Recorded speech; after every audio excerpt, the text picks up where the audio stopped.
Hi, how's it going? So, sorry about the air conditioner noise. I have fans and air conditioners on. I like to mention it because I personally have a sensory disorder and white noise actually doesn't bother me, but I used to film in a more quiet room, but yeah, it's like really hot and I have to have a fan on my son. So, yeah, he's behind me actually in a little play area. So, yeah, so thank you guys for being here. Today I have a beautiful book, like a little small haul and kind of what I read the month of July. Yes, July. And so, okay, you guys, so this is so beautiful. This is A Wanderer by Peter Van Den End. I'm not sure.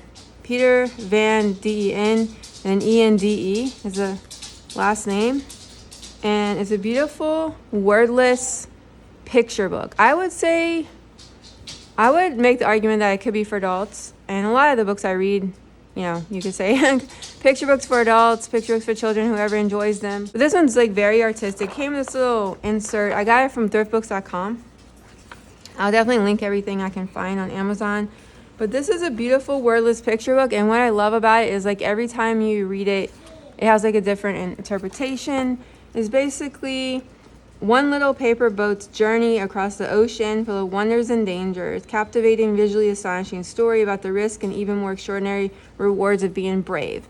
So it's all about this little boat and all these like little interesting drawings, creatures, illustrations, and it's like, what's gonna happen with the boat, and it's just a beautiful journey, beautiful visual journey of this sailboat, little paper sailboat.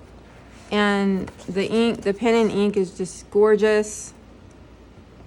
And it's something you could just get immersed in. And the ending was very interesting. My daughter loves it. I actually purchased it for her. So this is hers. And she really wanted me to purchase it. Look at that. That's the cover.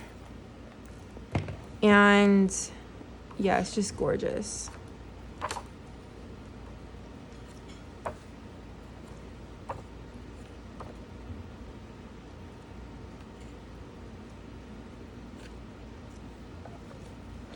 So if you want a beautiful experience for all ages, check it out.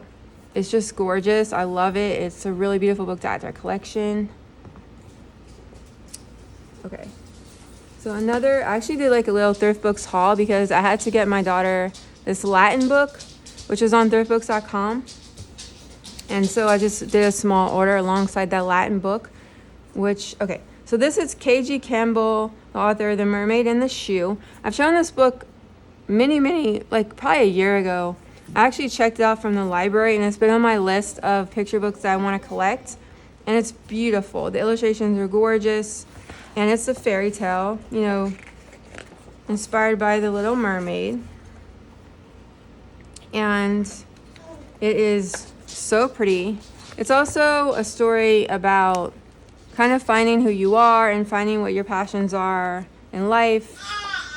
And here's our father, King Neptune. He had $50. Some might call them mermaids. They were his pride and joy. And so a lot of his daughters had these talents. And so the protagonist, Minnow, she kind of wants to find out what is her purpose and stuff like what she's into, what's her purpose, stuff like that. It's kind of like this like beautiful little cute fairy tale about like finding what your thing is and being who you are and stuff like that, all those good morals.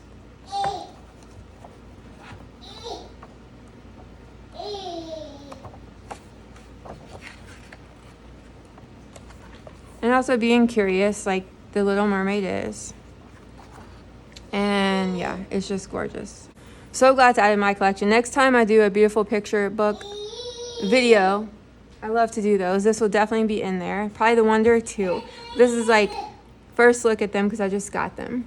Okay, now this I got for my son. I collect this author illustrator's work.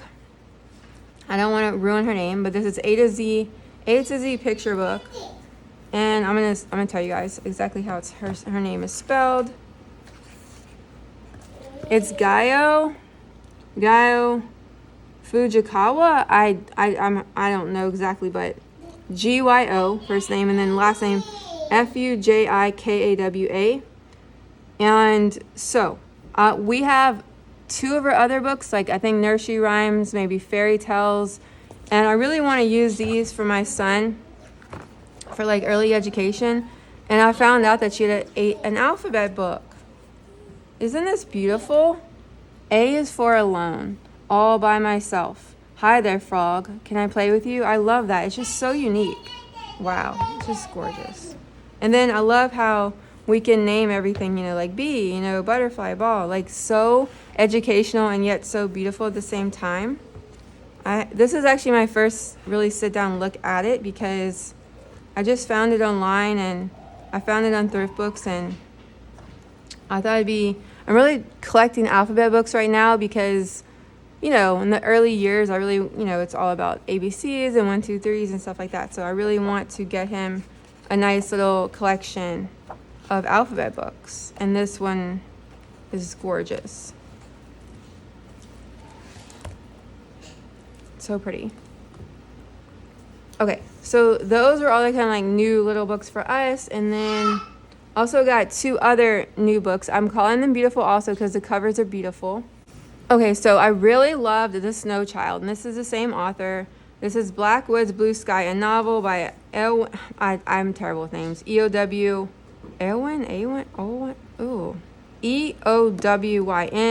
Ivey. I apologize. I've never come across that name other than in The Snow Child, but yeah, I don't have it. Okay, look at the cover. It is gorgeous. So, I loved The Snow Child, and this one seems very fairy tale-ish. It is, I don't know if I probably call it, literary fiction. I love literary fiction. So, basically, it's about Birdie's keeping it together. Of course she is. She's a little hungover sometimes, and she has to bring her daughter to her job waiting tables at an Alaskan roadside lodge. Still, she's getting by as a single mother in a tough town. But she can remember happier times from her youth when she was free in the wilds of nature. She meets a man, soft-spoken. He brings her back to safety when she gets lost. The little girl gets lost in the woods. Most people avoid him, but to Birdie, he represents everything she's ever longed for. She finds herself falling for him and the land he knows so well. So it's about a mother and a daughter living in Alaska, and the mother is like a single mother, and she meets this man. I want to say it has some darker elements in it. Well, I mean, The Snow Child, is based on that fairy tale, and this one, it doesn't say here. I may be wrong, but I think I read it has some connection a little bit to Beauty and the Beast.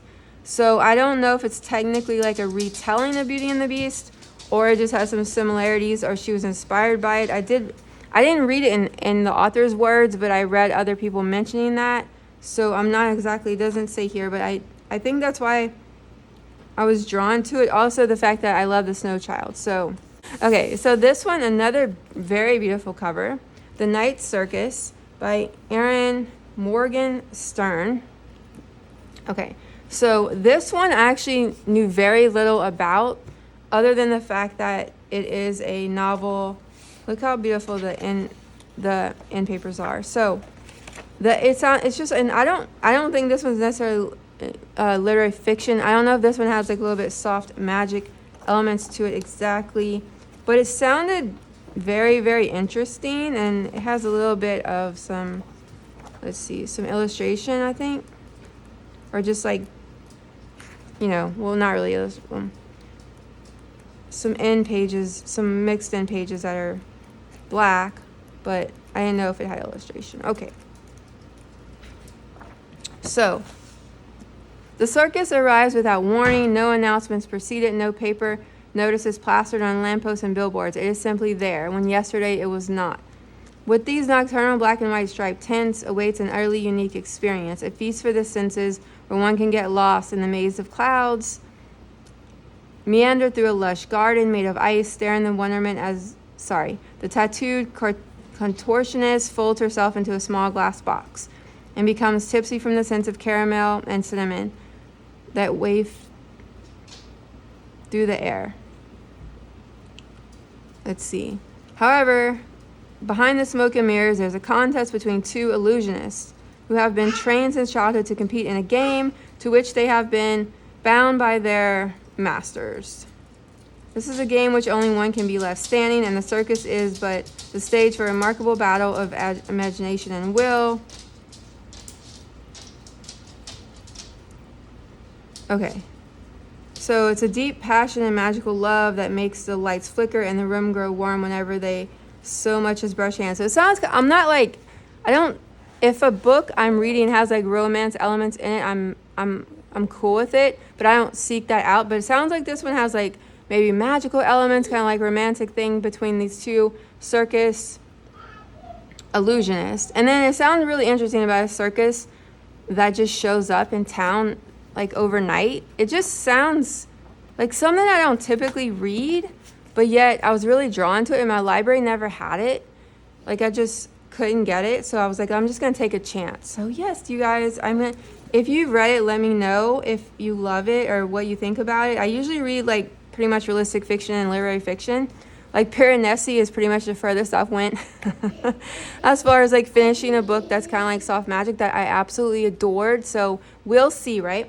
Okay, now you guys, the two books that I read the month of July, and I didn't finish this one yet, but speaking of Little Mermaid, this is The Little Mermaid and Other Fairy Tales by Hans Christian Andersen. This one's a collection of stories, so I only read The Little Mermaid. I didn't get to the other ones yet.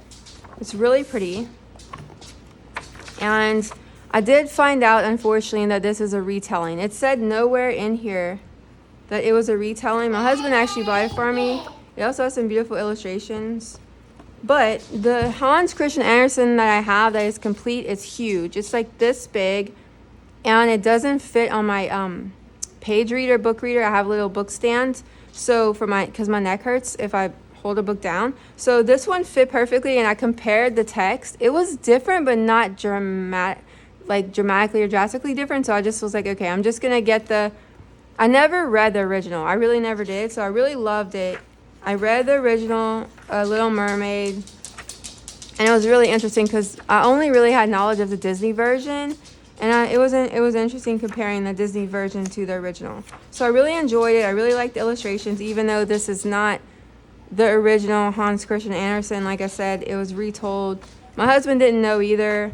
It was a gift, and so it's still great though. I mean, it's still okay. I guess what I'm trying to say is, my first try of reading the original, I wanted to just read the original, is what I'm saying. Like, I love retellings, but it didn't say that on here. Usually the retelling will just say it, and it didn't say that. So, but I'm going to continue reading these because I can still get a similar vibe of what they're about, the originals, and they have other ones. So yeah, I'm going to continue this because it fits in my book reader, but it's still beautiful. I love it. You know, I'm never going to part with it because it was a gift and my husband got it for me. And I'm going to one day maybe read the actual originals. I have my big fat book somehow. So the last book that is a review of a book I read the month of July. And one novel a month for me is really great, you know, having an 11-month-old. And so this is Candle Island by Lauren Woke. Okay. So this book is definitely 100% realistic fiction. Basically, it's about a little girl. Well, she's 12, you know, little 12-year-old girl. She's middle grade fiction. She goes live on this island called Candle Island in Maine with her mother. And basically, one of them is an artist. And then it's kind of about how these kids, these groups of families go visit the island, kind of like summer visitors, summer guests versus the people who live on the island. It's kind of like this, I don't know if you call it like a class war, not really, not an actual war, but like a class divide between these kids who go vacation there and then like the people who actually live there. And it kind of deals with that theme a little bit. And it also, like, I thought it was going to deal more with grief because it says right here, like, I'm not giving anything away. It says her father died in a car accident. Grief is very complex, right? I kind of thought it would deal more with that. I didn't personally feel like it did.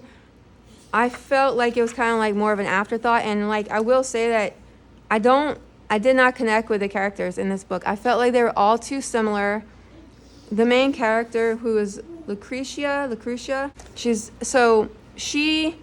I find that she's like a 40-year-old trapped in a 12-year-old's body. I didn't feel like the dialogue was coming from a 12-year-old, and that was my main issue with it. And I didn't connect with her at all. I didn't connect with her mom. I didn't connect with her friends. I just was really reaching with this one because I really loved her other work, and I just didn't connect with it. I really didn't. But I really wanted to finish it because I like her writing in general. I just did not connect with this story at all, or this book, or these characters. And I just didn't think I would have such a profound separation from these types of characters because it was like realistic fiction. And I usually I don't connect with every character, of course, but in this type of book, I like to find at least one of the characters relatable, connectable, and I just found them all very similar. I'm gonna stop. Like, I don't want to say anything bad about it because, like, she's been one of my favorite middle grade authors for so long. Who am I really? I'm like nobody, but it's like, I just can't recommend it to, I don't know who to recommend it to is what I'm trying to say. Like, I don't really know, because if you read Lauren Woke, definitely read one of her other books. Maybe read this one if you like very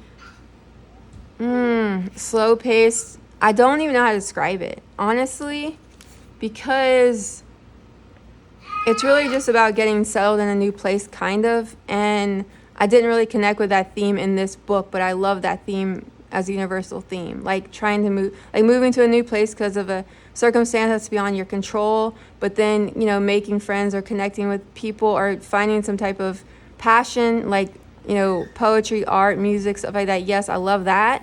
But then I didn't really connect with this book doing that. I don't know what other way to say it. But I'm glad I read it because I was eager to read it. And, oh yeah, I have one more thing to say about books. I'm going to start doing my daughter's reading and her homeschool updates. I'm going to start doing a reading homeschool update for my daughter. The goal is to do one once a month for 7th grade. And then I'm going to just do her reading there. I usually did our reading together, but our reading is so different. And then she's also been doing a lot of reading on her Kindle. My husband, like, she has a Kindle now. And so we're going to start doing separate videos for reading. And so mine are going to be here and there because I know that I will continue reading, but I'm not getting as much done as I would like. But I'm sticking in there, you guys. Okay, I hope you guys enjoyed this video. Thanks so much for watching. Take care. Bye.